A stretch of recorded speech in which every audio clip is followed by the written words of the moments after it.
beserta kita, sekarang dan selama-lamanya. Inilah Injil Yesus Kristus menurut Santo Yohanes.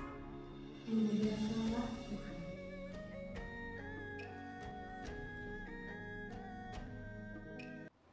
Pada waktu itu, Yesus menengadah ke langit dan berdoa, "Ya Bapa yang kudus, peliharalah dalam namamu mereka yang telah Kau berikan kepadaku, agar mereka bersatu seperti kita.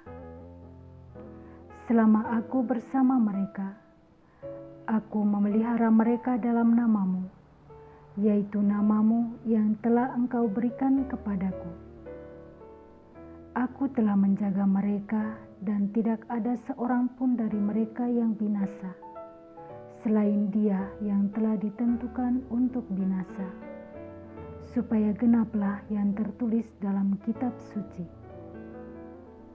Tetapi sekarang aku datang kepadamu, dan aku mengatakan semuanya ini, sementara aku masih ada di dalam dunia, supaya penuhlah sukacitaku di dalam diri mereka. Aku telah memberikan firman-Mu kepada mereka, dan dunia membenci mereka, karena mereka bukan dari dunia, sama seperti aku bukan dari dunia.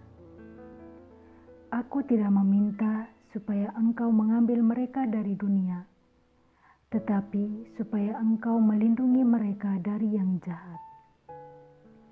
Mereka bukan dari dunia, sama seperti aku bukan dari dunia. Kuduskanlah mereka dalam kebenaran. Firman-Mu adalah kebenaran. Sama seperti Engkau telah mengutus aku ke dalam dunia, demikian pula aku telah mengutus mereka ke dalam dunia, dan aku menguduskan diriku bagi mereka, supaya mereka pun dikuduskan dalam kebenaran. Demikianlah sabda Tuhan. Terpujilah Kristus. Jadilah komunikator yang menghidupkan. Saudara-saudari yang terkasih dalam Kristus, ketika seseorang hendak bepergian jauh dan dalam waktu yang lama, dan ia akan berpesan banyak hal agar orang yang ditinggalkan baik-baik saja. Hal yang sering diungkapkan adalah jaga diri, jaga rumah, dan jangan lupa berdoa. Hal ini sudah dilakukan oleh Yesus bersama para murid-Nya. Dalam perjamuan malam terakhir, Yesus bersama murid-muridnya, Ia memberi wejangan dan membentuk sakramen. Dan yang paling penting dan utama, yakni mendoakan mereka kepada Allah Bapanya. Ya Bapa yang kudus, peliharalah mereka dalam namamu, supaya mereka menjadi satu sama seperti kita. Yesus ingin agar para murid dan juga kita bersatu dan hidup kudus, sama seperti Ia dan Bapanya.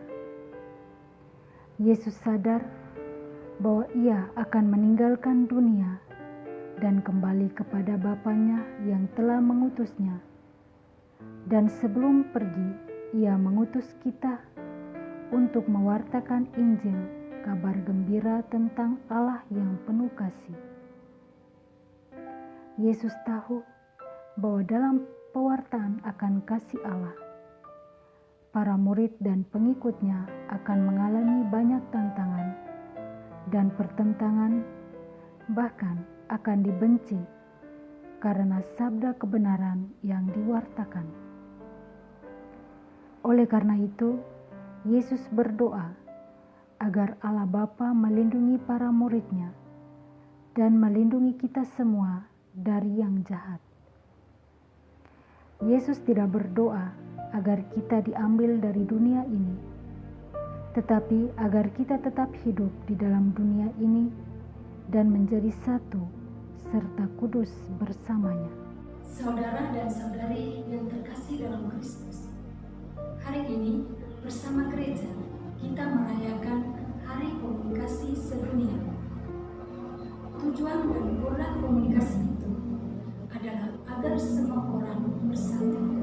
Komunikasi yang pertama dan utama adalah berkomunikasi dengan Tuhan dalam doa, berkomunikasi dengan diri sendiri dalam refleksi, dan berkomunikasi dengan sesama dalam mewartakan belas kasih Allah, agar kita hidup saling mengasihi, hidup rukun dan damai, gembira dan percaya pada sabda Allah, untuk membangun sebuah kesatuan, yakni dengan Kristus sendiri. Dunia kita saat ini sangat rentah dengan berita dan informasi yang syarat akan sarah di sosial media kita masing-masing. Oleh sebab itu, di Hari Komunikasi Sedunia ini, kita diingatkan agar semua alat dan media komunikasi yang kita miliki dan yang kita gunakan untuk mampu menyatukan dan bukan untuk memecah belah dengan menyebar fitnah dan hoaks. Alat dan media komunikasi juga tidak boleh kita gunakan untuk menyebarkan berita dan gambar yang tidak pantas. Namun agar kita dapat menyalurkan rahmat kasih Allah lewat sosial media kita masing-masing. Mari bersama Yesus kita memohon berkat rahmat Allah Roh Kudus, agar kita mampu untuk memakai dan memaknai media komunikasi dengan baik dan benar, agar kita dapat menjadi utusan kebenaran kasih Allah. Semoga kita mampu menjadi komunikator yang baik, membawa kita untuk semakin bersatu dengan Allah Tritunggal, agar Allah Tritunggal hidup dalam hati kita dan dalam hati semua manusia. Semoga. Amin.